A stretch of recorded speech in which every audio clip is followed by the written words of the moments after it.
Have you heard all of this hubbub about ticks and alpha-gal syndrome? I have. It's been all over the press. The question is, who is behind it? What is the deal with all of this Lyme disease and alpha-gal syndrome and ticks? Why is the WEF and the globalists have opinions on this? And ultimately, why is Bill Gates genetically modifying ticks to propagate some allergies, if you will, to red meat? We're going to dissect all of it. Let's get to it. So Tim Burchett was on Joe Rogan, and he talks about his understanding of the genetic engineering that's presently going on with this version of tick called the Lone Star tick. It's not good. Ticks. Watch that thing. The tick thing is nuts. Especially because of meat, because of Gates. Well, there's Bill boxes Gates, people Matt. are finding. I don't know if this is true because I've seen many reports on it, but I'm just going to say what I saw. That farmers and ranchers are finding boxes of ticks on their property. Now, I don't know if that's fake. I don't know if someone's setting that up to pretend they found these boxes of ticks, but there's videos of these people finding boxes of ticks. Now, what they'll say is they'll probably say they're sterile ticks and that we're planting them out there so we can diminish the population, is what they'll say. But anytime they try to mess with the balance of nature, it never goes right. Is that what they're saying this is? No, Where but just get ready. That's what you you're think? getting it right here. I don't believe you have a right to go to someone's property and drop off sterile ticks. No way in hell. That's crazy either way. But I have a good friend of mine who got bit by the Lone Star tick and has that alpha-gal problem. Yeah, a guy came out of my house yesterday looking at putting gutters up at our house. And that guy, he said, and I said, you did what? He goes, yeah, I can't eat any meat produced by a mammal. Yes. I was like, yeah. So my buddy, he had it, and my friend Evan, so he had it for a little while, and then he did a bunch of treatments and got off of it and then started eating steak again. And he was fine for about a year and a half, and then it came back stronger than ever. And he just can't shake it. It's been around that long. Oh, yeah. He can only eat eggs. I mean, he's basically eating eggs and vegetables. That's all he's eating. And every time he tries to deviate, he has a horrible reaction. It makes, for people that don't know, it makes your body allergic to red meat. Right. And who has got genetically made meat now? Yeah, Bill Gates. Bill Gates. Bill Gates, indeed. So he is not only invested in genetically modified mosquitoes and artificial meat that's not meat, but now we have this outbreak, and I'm going to show you a map of where this is going with alpha-gal syndrome. It's rampant across the southeast, going up the east coast, and now into the Midwest.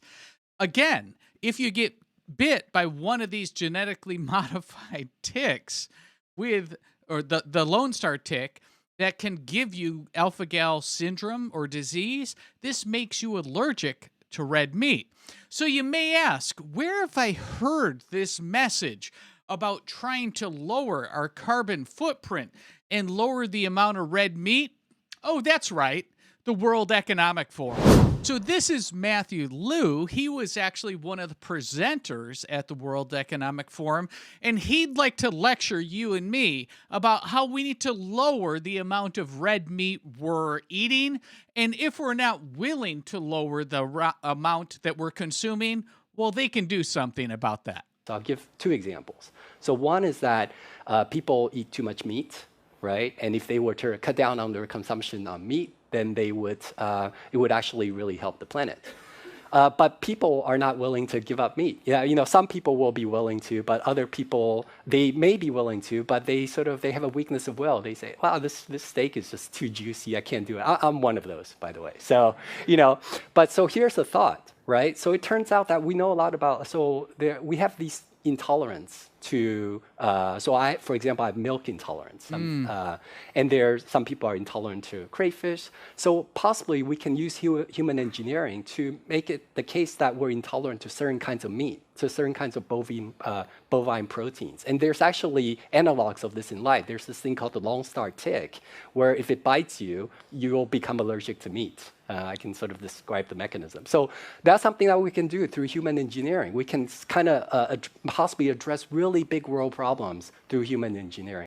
So again, if you listen to how petrifying this message is, if they can't convince you through your social credit score or through just having a better argument, a more convincing argument to modify your diet and eat no meat or less red meat, well, don't worry. They can then deploy an army of ticks that can give you an allergy to make sure that you get sick if you eat what they don't want you to eat. So, why do these globalists feel like they can tell us what to do, tell us what to eat, and then if we don't listen, to force us into an equation where we're now sick with an allergy that they modified, that they spread, and that they propagated? Oh, you think they didn't propagate it? Wait till you see this next map on where the alpha-gal syndrome is going next. So as you can see here, and I'll read some of this because it's critical, that you can see a massive spread of this disease, alpha-gal syndrome. Right now, over 450,000 Americans have alpha-gal syndrome, meaning that they are now allergic to red meat for the rest of their lives because of a tick bite. The Lone Star tick causes it, and this is the same tick that the U.S. military used and deployed 282,000 of them across Virginia in the 1960s. These were made with a radioactive carbon and ultimately genetic engineered ticks that, again, the Department of, well, who knows, war or the three-letter agencies, but that the government intentionally released through the U.S. military. Before those experiments, the lone tar tick, it didn't exist above the Mason-Dixon line, and now it's within 30 states and spreading every year. So now you can see here, looking down at these maps, before 1966, that's on the left, alpha-gal syndrome was there, but it wasn't necessarily spreading. So this government program bred and weaponized ticks, and those ticks are now again spreading this mysterious red meat disease. Now you can see, looking at the right side of this map, that in 2026 here, it's well west now of the Mississippi. It's going into the mountain range. It's all over the East Coast. So alpha-gal syndrome is something that you need to be aware of. And more importantly, we need to ask these questions of why and where is it coming from, and who has the motivation and the interests to spread and to build this genetic modification. Why are they doing this? Well, I think some of the question will be answered when you start to understand the origins of Lyme disease itself. Let's get to that. Pardon my ignorance, what is the disease you described, the other one? Rickettsia? So it's a rickettsia. It is the same organism that causes Rocky Mountain spotted fever, and that's the most deadly tick-borne disease in the United States. It also was a germ that was being weaponized by the U.S. military at the time, and they tried to stuff it in ticks. I mean, so what is tick weaponization? So in the interviews with Willie, what he said was, I spent over a decade in the biological weapons program, a contractor to Fort Detrick, working on weaponizing fleas, ticks, and mosquitoes, trying to mass produce them, stuffing fleas with the plague, stuffing mosquitoes with deadly Trinidad virus,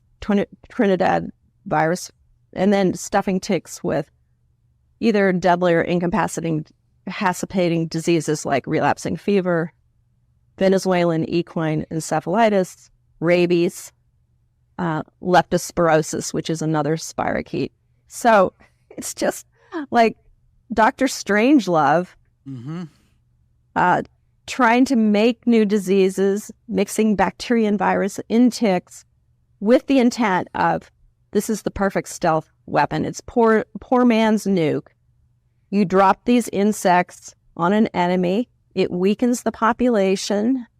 It ties up the medical resources, but doesn't destroy infrastructure like a nuclear bomb would. And so keep in mind that the Department of War, right, our U.S. military, was behind the initial modifications of the ticks. If you read the history of Lyme disease, it wasn't intended necessarily at first blush to be deployed and dropped on the American population. At that time, they were looking into Cuba and trying to drop some of these bugs as a bioweapon of sorts to spread diseases.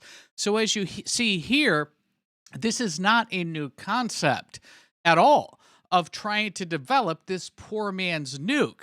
If you didn't pick up on it either, she said mosquitoes. And again, as I said earlier in the video, Bill Gates is the #1 sponsor of genetically modifying mosquitoes. He has his own company that does this. So why would Bill Gates be interested in genetically modifying mosquitoes? Well, he says that it's to stop the spread of disease. And as you heard earlier with Tim Burchett, the initial posture of anybody that's going to be defensive, if you ask questions, is going to be, oh, we're modifying them so that we can, stop them from propagating and stop them from mutating and stop them from spreading. But again, this Dr. Strangelove type of experiment is ultimately leading to something like alpha-gal now getting all the way across the Mississippi and going towards the mountains. This is how serious this tick issue is. In one report from a bean counter in the military, they said tularemia, which is tick-borne tularemia, also rabbit fever, we can kill 10,000 people at $1.33 a life. So anyways, it was just, there was more to tick-borne diseases than we realized, and I began suspecting that Willie was right, given this context. It's hard to digest all of this. It's just so evil. It's hard to believe it could happen in the United States. But I think you're right that it did, and maybe still happening. It absolutely is still happening, and that's why I wanted to go through this series of clips so that you can see the progression of where we are now with alpha-gal syndrome, where we are with Rocky Mountain spotted fever, where we are with Lyme disease, and the history of why these nefarious globalists are trying to interfere with the decisions and the choices that you make for your family and that I make for mine. You heard it. It was right there out in the open that the WEF, the World Economic Forum in Davos, wants to tell you to stop eating red meat. And if you choose not to do it, well, we can just give you an allergy so that you won't eat red meat for the rest of your life. That's where we are, folks, that the worst of the worst are no longer interested in trying to give us a better option or to convince us with better ideas. They're just interested in our behavior change, and if we don't choose to do it, they'll do it for us. If you like videos like this, please hit the like button. That helps us get this video out to more people like you and me. And if you have yet to subscribe to the channel, please do that. We made it very easy for you. Right over my left shoulder, if you click my face, that's a subscribe button. We also have 2 other videos that we think you'll like right over here, my right shoulder. Those are coming up next. Pick your favorite. We'll see you in the next video.